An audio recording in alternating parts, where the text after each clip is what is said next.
سردی کا موسم عبادت گزاروں کے لیے آسانی والا موسم۔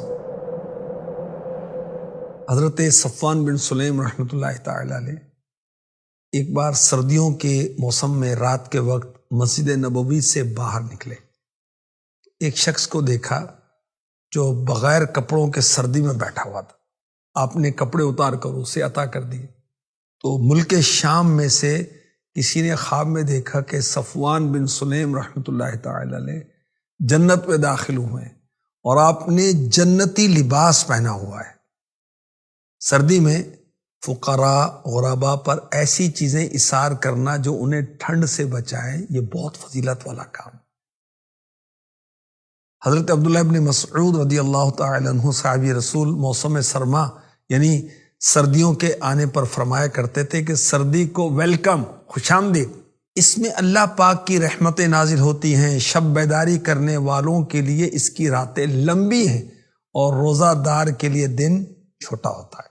اب سردی کی راتیں لمبی ہیں تو نیند پوری بھی کر لیں اور تہجد بھی پڑھ لیں، دن چھوٹے ہیں تو اتنی پیاس بھی نہیں لگتی، اتنی بھوک بھی نہیں لگتی، تو دن کا روزہ بھی آسان ہو جاتا ہے۔ ہمارے پیارے آقا صلی اللہ علیہ وآلہ وسلم نے فرمایا موسم سرما مومن کے لیے بہار کا موسم ہے کہ اس میں دن چھوٹے ہوتے ہیں تو مومن ان میں روزہ رکھتا ہے، اس کی راتیں لمبی ہوتی ہیں تو وہ ان میں قیام کرتا ہے یعنی نفل پڑھتا ہے۔ سبحان اللہ۔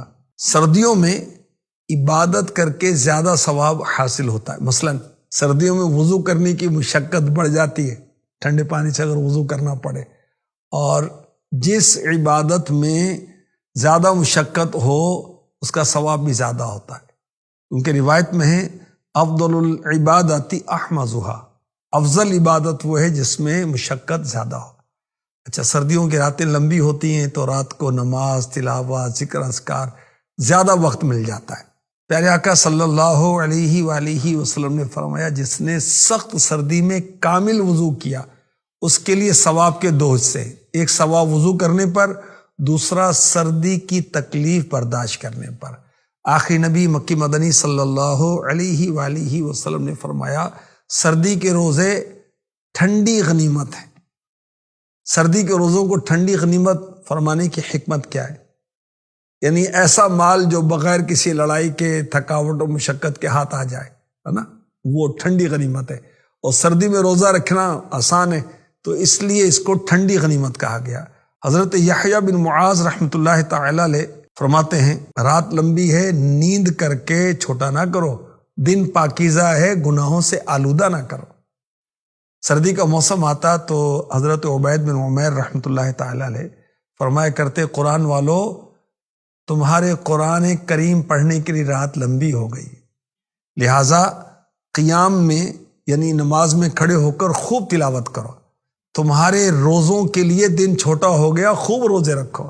فاروق اعظم رضی اللہ تعالی عنہ سردیوں کے موسم کو عبادت گزاروں کے لیے غنیمت کے دن قرار دیا کرتے تھے۔